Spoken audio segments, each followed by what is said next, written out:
J'espère que vous allez bien, j'espère que vous vous portez bien. Alors hier le 27 mars 2024, plutôt c'était pas hier, c'était avant-hier. C'était avant-hier, ouais, j'ai pas voulu en parler franchement. Mais tellement j'étais interpellé sur cette affaire, par des amis algériens et par des amis marocains. Parce que moi j'ai des amis, je suis algérien, mais j'ai aussi des amis marocains, je suis fier de l'être, de les avoir. Comme je suis très fier d'être algérien, je suis aussi fier d'être un maghrébin. Et je suis attaché à la paix et à la fraternité entre les deux pays. Notre engagement là-dessus, notre engagement dans la désescalade et d'essayer de tisser des passerelles pour réconcilier les deux pays est un engagement fondamental qui fait l'identité d'Algérie et que nous défendrons jusqu'au bout. Alors, le 26 mars dernier, Ahmed Attaf, le ministre des Affaires étrangères algérien, s'est exprimé sur la fameuse affaire des confiscations des biens de l'ambassade d'Algérie qui a marqué le début du mois de Ramadan. Au début du mois de Ramadan, cette affaire a éclaté entre le 13 et le 15 mars. Il y a eu une énorme polémique. Alors, le ministre algérien des Affaires étrangères nous a étonnés. Il a calmé la situation. Il a dit que non, c'est une affaire qui était close, où le Maroc avait pris une décision qui a été jugée appropriée suite à la réponse de l'Algérie à ce sujet.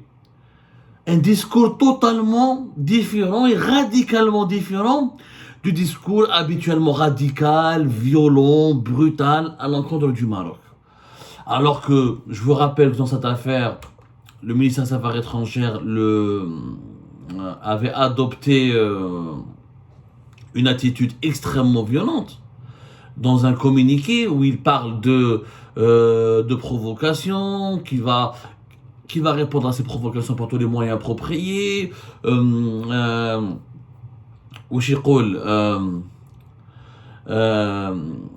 le gouvernement, dans son communiqué du 17 mars, ça c'était 17 mars, ou le Barak, on a le 26 mars, c'est 10 jours après, le langage, les mots, le vocabulaire, l'attitude du régime algérien dans ce dossier a totalement changé.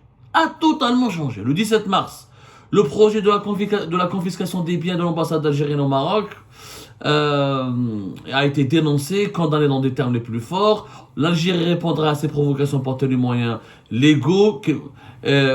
C'était vraiment un communiqué assez violent. Vous pouvez le relire.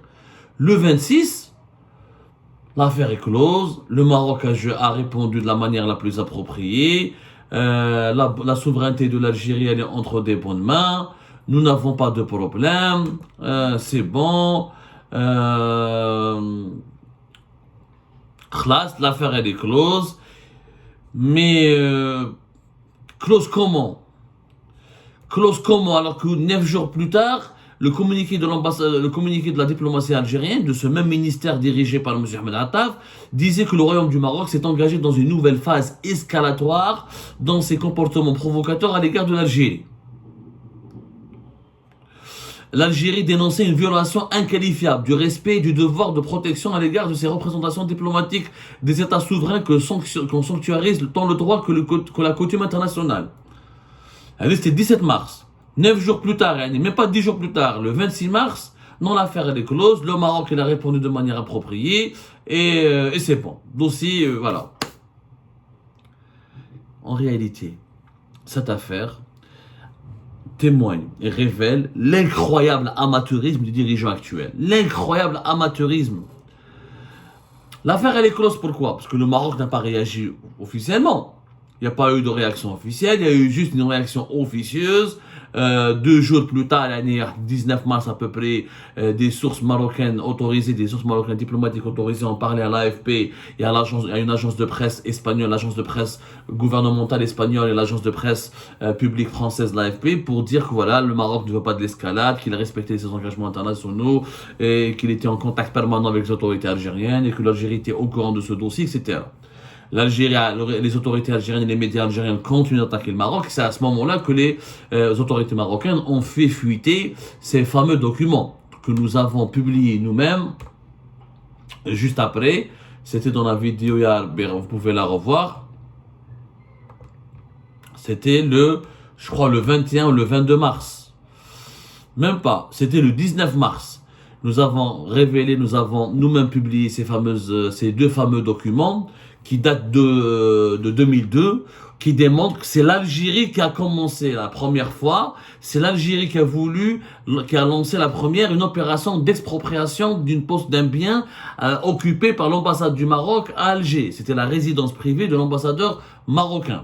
C'était des correspondances, rappelez-vous, vous pouvez revoir l'émission dans le 19 mars, le 21 ou le 22 mars dernier sur Algérie Part, où les documents sont clairement visibles. C'est des documents et des échanges tenus entre des correspondances envoyées par le consulat d'Algérie à Casablanca, au Maroc, au ministère marocain des Affaires étrangères. Les correspondances datent du mois de février jusqu'au mois de mars 2022, dans lesquelles ensuite il y avait notre correspondance en mai 2022, dans lesquelles les autorités diplomatiques algériennes demandent aux autorités marocaines d'accepter une opération d'expropriation de la résidence privée de l'ambassadeur marocain à Alger, et en échange, l'Algérie propose d'échanger les biens immobiliers qu'elle possède à Rabat contre cette résidence privée de l'ambassadeur du Maroc à Alger qu'elle veut récupérer parce que l'Algérie en 2022 elle a établi un nouveau périmètre de sécurité des résidences d'État, et que la résidence de l'ambassadeur marocain à Alger était située pratiquement elle était collée au palais du gouvernement. Et donc, l'Algérie voulait absolument, parler du peuple plutôt, pas le parler du gouvernement, et que l'Algérie voulait donc changer, faire des travaux pour gérer autrement, ou améliorer la gestion de ces résidences d'État. Donc, c'est l'Algérie qui a commencé la première, ce n'est pas le Maroc. Ça, c'est la réalité des faits. Il ne s'agit pas d'être pro-algérien, d'être pro-marocain, il s'agit d'être sincère et objectif. On aurait aimé que Ahmed Attaf nous explique pourquoi les autorités algériennes ont réagi violemment le 17 mars 2024, alors que c'était la diplomatie algérienne qui avait initié en mars et en février 2022 une première initiative pour exproprier la résidence de l'ambassadeur du Maroc à Alger, dans le cadre d'un nouveau plan d'aménagement d'Alger. Les documents étaient très clairs et précis, et nous les avons même publiés. Et plusieurs médias internationaux et médias marocains les ont même publiés. Il n'y a pas eu une seule réaction de la part de l'Algérie. Selon ces documents, il y avait une divergence entre les autorités algériennes et marocaines. C'est que l'Algérie estimait que la résidence privée de l'ambassadeur du Maroc à Alger était un bien de l'État algérien, qui était mis à la disposition du Maroc, donc qui n'appartenait pas juridiquement et légalement au Maroc, alors que l'Algérie estimait que les 3 biens qui étaient situés à côté du siège du ministère des Affaires étrangères marocain à Rabat étaient des propriétés foncières et immobilières officielles de l'État algérien. Il y avait un problème d'interprétation, alors que le Maroc, lui-même, d'autres sources marocaines disent que c'était le monarque marocain qui avait offert ces terrains à l'État algérien, comme l'Algérie avait offert ce terrain au 44 rue Franklin Roosevelt à Alger pour que l'ambassadeur du Maroc dispose d'une résidence privée là-bas.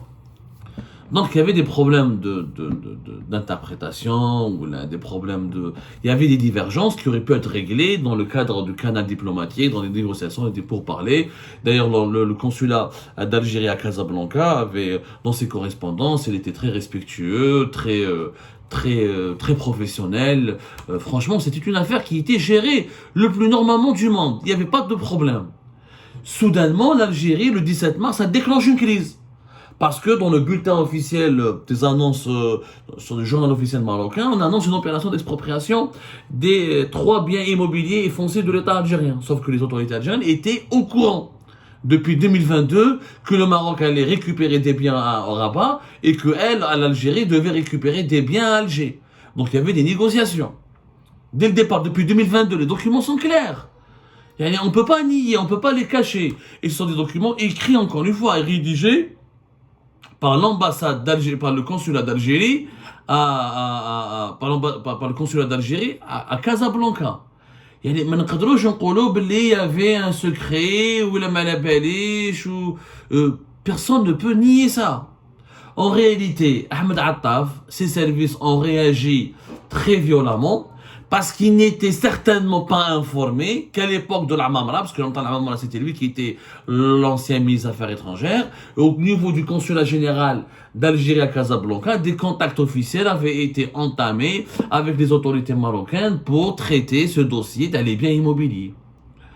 Donc, en fait, il y avait un manque de coordination extrêmement grave. Je dis bien un manque de coordination extrêmement grave qui a abouti malheureusement à une attitude algérienne déraisonnable et irrationnelle, parce qu'il aurait suffi, c'est simple, il aurait suffi juste que les autorités algériennes fassent leur travail et contactent le consulat d'Algérie à Casablanca pour comprendre qu'est-ce qui s'est passé. Clair, l'air d'être précis, l'affaire a été montée de toutes pièces en fait. Il n'y avait pas de polémique. Les deux pays, il n'y avait ni violation de la souveraineté de la part du Maroc contre l'Algérie, ni violation de la souveraineté de l'Algérie contre le Maroc. L'Algérie avait commencé la première, elle a demandé une expropriation. Le Maroc a dit, ok, nous aussi on a envie de récupérer des biens qui vous appartiennent parce qu'on a envie nous aussi de faire des travaux d'extension de notre ministère des Affaires étrangères. Négocier ensemble. Comment on peut négocier? L'Algérie avait fait des propositions, le Maroc avait fait des propositions. Normalement, le circuit diplomatique aurait dû être actif toujours. On aurait dû continuer à traiter ce dossier dans les coulisses. C'est une affaire protocolaire. Il n'y a pas de violence, il n'y a pas d'attaque. Le Maroc n'a pas voulu attaquer l'Algérie. L'Algérie n'a pas voulu attaquer le Maroc. Parce qu'on aurait pu dire, c'est l'Algérie qui a commencé la première. Donc, est-ce que l'Algérie voulait pour autant violer la souveraineté du Maroc? Non, elle a juste dit que voilà, on a un nouveau plan de réaménagement, on aimerait récupérer ce bien, comment vous indemniser, comment pouvoir le récupérer, négocions, on vous donne des biens à Rabat, on récupère un bien à Alger, ou cela d'Anbé. ما كاش يعني ما كاش هاي مكتوبة يا جماعة راهي مكتوبة في document officiel signé par le consulat général d'Algérie à Casablanca. راهي مكتوبة. Dans le cadre de l'exécution du plan d'aménagement directeur de la ville d'Alger, notamment le réaménagement de sa partie centre, comme le Sidi Mohamed, englobant la périphérie immédiate du Palais du Peuple, monument historique classé, il a été procédé par les services du domaine national au recensement des biens situés dans le périmètre objet de ce rapport. De ce fait, et en raison de sa proximité au Palais du Peuple et donc de son implantation dans le projet de zone d'État, a aménagé le bien situé au 44 rue Franklin Roosevelt, mis à titre gracieux depuis 1991 à la disposition de la mission diplomatique du Royaume du Maroc pour les besoins de résidence de son ambassadeur, se trouve ainsi inclus dans la future zone des travaux. Voilà. Aussi, compte tenu de ce qui précède, le gouvernement algérien a décidé d'engager une opération d'expropriation pour cause d'utilité publique de certaines propriétés de cette zone et par conséquent de reprendre possession de la résidence de l'ambassadeur de la mission marocaine. Une évaluation domaniale de ce bien sera établie par les services concernés et considérée dans l'opération d'échange ou de rétrocession qui pourrait toucher le siège de notre section consulaire à Rabat, sur la base de laquelle des indemnités compensatoires pourraient être versées. C'est clair, c'était le 14 mars 2022.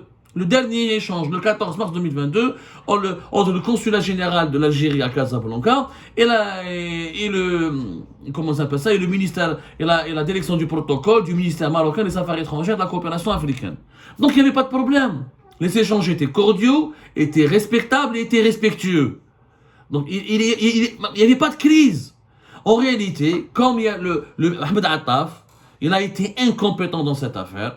Il y a eu un buzz médiatique. Il y a eu des médias marocains où la français et marocains ont révélé que le Maroc s'apprêtait à exproprier les biens de l'Algérie. Le ministère des Affaires étrangères n'a pas pris le temps nécessaire de vérifier ce dossier. N'a pas pris le temps nécessaire de contacter le consulat général d'Algérie à Casablanca, n'a pas revu ses archives, il n'y a pas eu une bonne coordination entre les services du ministère des Affaires étrangères, et le ministre a demandé à sa direction de communication de rédiger un communiqué virulent pour allumer le Maroc, pour le descendre, pour l'insulter, juste pour faire plaisir à Abdelmajid Tebboune et à la présidence algérienne qui conduit, vous le savez, une politique anti-marocaine très radicale. Ils ont voulu la diplomatie algérienne, Ahmed Attaf a voulu faire du buzz. Où il a voulu faire du buzz, où il a été contraint par la présidence de réagir violemment pour attaquer les Marocains, pour les insulter. Alors qu'en réalité, il n'y avait pas de problème. Les négociations étaient en cours depuis 2022 et les accords étaient en train d'être négociés pour que chacun des deux États récupère un bien qui lui appartenait.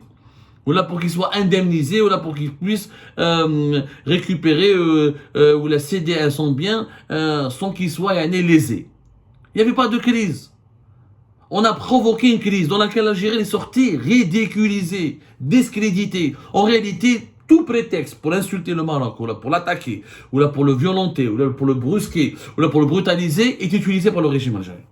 Il suffit qu'un média marocain, il insulte l'Algérie, ou un média privé, il attaque l'Algérie, les autorités officielles algériennes réagissent et attaquent et contre-attaquent. On veut juste alimenter la polémique, on veut juste créer l'escalade, on veut juste créer la tension. Tout est bon pour alimenter un sentiment de guerre contre le Maroc. Et là, on a été, on dit que l'affaire elle est close. Elle n'a pas été, il n'y a pas eu d'affaire. L'affaire n'est pas close parce qu'il n'y a pas eu d'affaire. On a préfabriqué une affaire pour créer, pour essayer de, encore une fois, de faire passer le Maroc pour le méchant. Ça a échoué parce que ce sont des amateurs. Nous sommes dirigés aujourd'hui par des amateurs qui jouent avec la crédibilité de l'État, qui jouent avec l'image de notre pays. Avant de réagir dans un dossier, il fallait faire une réunion, demander au consul général à Casablanca la vérité sur ce dossier, voir les archives, demander aux responsables des biens immobiliers de l'État algérien à l'étranger de faire un rapport, une note de conjoncture. Mais j'ai dois communiquer directement avec dans un parti politique, ou là dans une entreprise en siège, ou là les cybercafés, ou là c'est pas un compte YouTube, ou là compte Twitter, ou là compte Facebook.